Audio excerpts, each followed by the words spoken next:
Hey, what's going on, y'all? Good morning, and thanks for being here. I am actually having to admit that I dropped the ball yesterday. I was supposed to have my part two to the reaction for the Sean Payton as head coach video. I didn't get that up right away. I'm just now having gotten that uploaded. That'll probably be up anytime now, along with another video I did talking about the situation involving Cody Rhodes, Sami Zayn, and the whole WrestleMania main event picture, and how there are people that feel like Sami should be a part of that.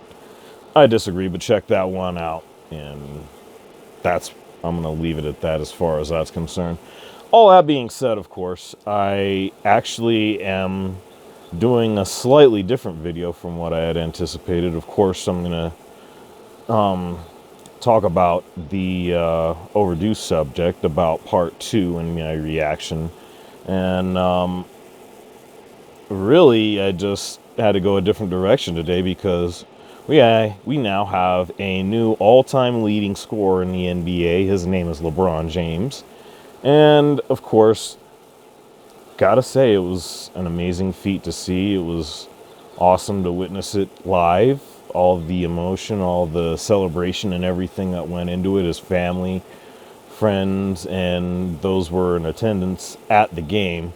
And really, I wasn't even going to talk about this because I didn't even catch this until this morning. But it seems that one person that wasn't celebrating was LeBron's own teammate, Anthony Davis.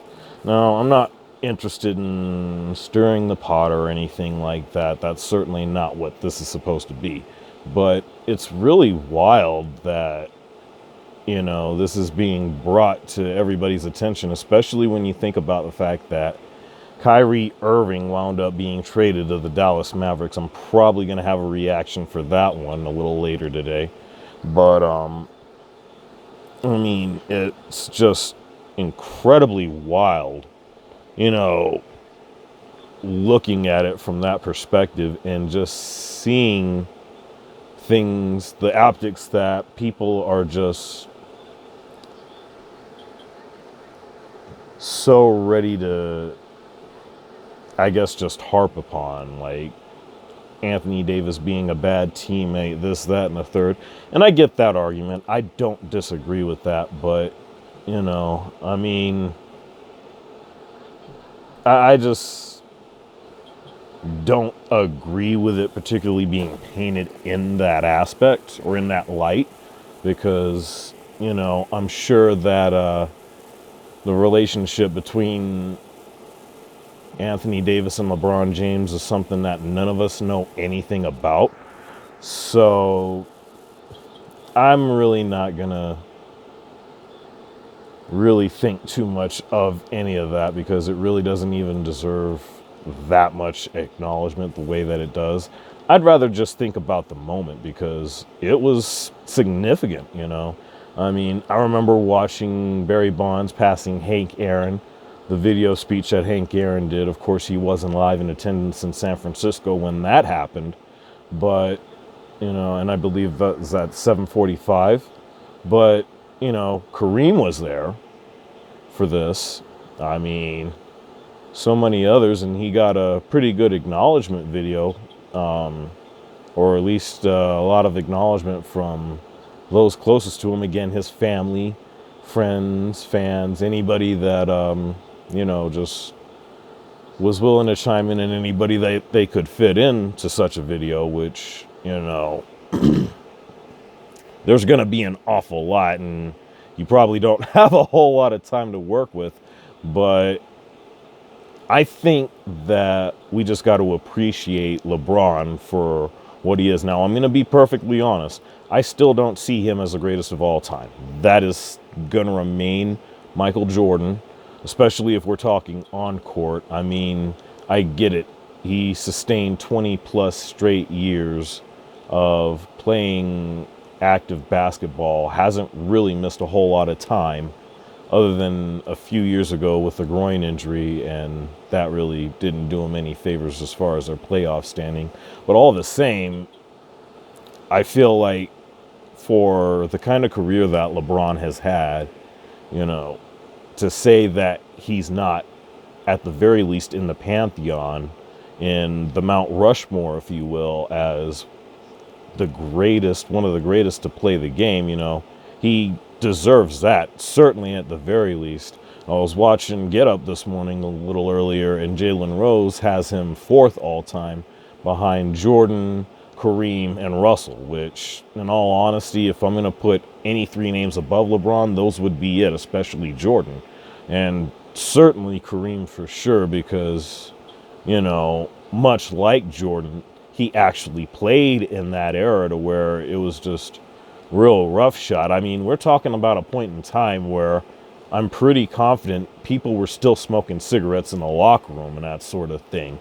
So a lot of stuff was completely different from what you see in the game today, because it's treated a lot differently, and especially now with COVID having taken place, it's just a completely different atmosphere altogether. And then that's not even going to the whole thing about the hand checking, all the hard fouls that took place, particularly the Jordan rules and such. But all the same, we can't let those things diminish the significance of what happened last night.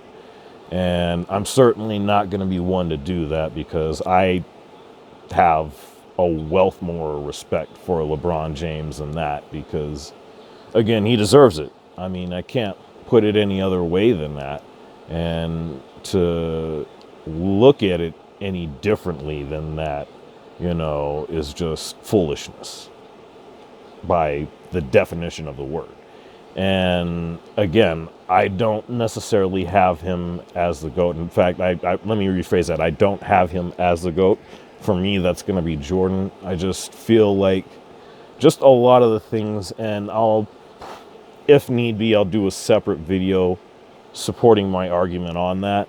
But for me, I think when you look at them, Jordan, LeBron, along with Kareem, along with Russell, Wilt, Kobe, Magic, and Larry, and so many others, I think those are the names that you have to look at, because really and truly, when it all boils down to it, without a lot of those names, there probably is no LeBron. And there's certainly, especially when you go back to the Russells, the Wilts, the Kareems, Magics, and such, there's no MJ. And you even go back to Dr. J for that, amongst so many others, I mean, you don't have any of what we're having today without any of that. And now we're going to be looking at this, 10, 20 years down the road.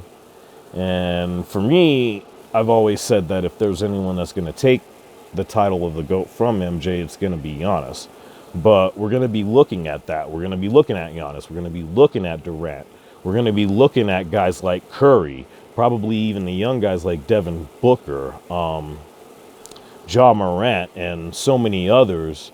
And we're going to be saying, without, all those names, the Kareems, the Russells, the Wilts, the Jordans, and now the LeBrons, we don't have any of them, So congratulations to LeBron James for becoming the NBA's all-time leading scorer, and, certainly one of the greatest of all time. Not the greatest, but certainly one of the greatest. That said, leave whatever arguments you want to have for that.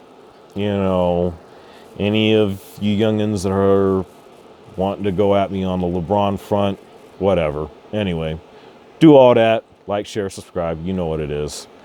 I'll get at y'all.